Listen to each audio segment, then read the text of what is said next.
হযরত আলী রাদিয়াল্লাহু তাআলা আনহু বলেন, রাসূলুল্লাহ সাল্লাল্লাহু আলাইহি ওয়াসাল্লাম বলিয়াছেন, জান্নাতে হুরগণ এক জায়গায় সমবেত হয়ে বুলন্দ আওয়াজে এমন সুন্দর লাহুরিতে গাইবে, সৃষ্টিজীব সেই ধরনের লাহুরি কখনো শুনতে পাননি।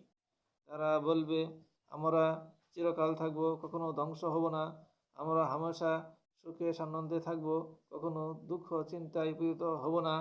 আমরা আল্লাহর সন্তুষ্টি থাকব, কখনো নাকশ হব না।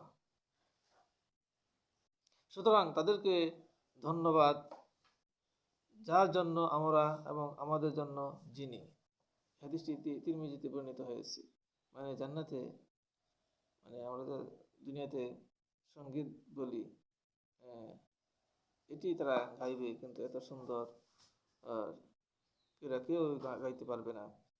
তাই আল্লাহ তাআলা আমাদেরকে আল্লাহ তাআলার হুকুম মেনে দুনিয়া আখিরাতে শান্তি, দুনিয়া আখিরাতে কামিয়াবি এবং জান্নাত অর্জন করতে পারি, এবং এরকম সুন্দর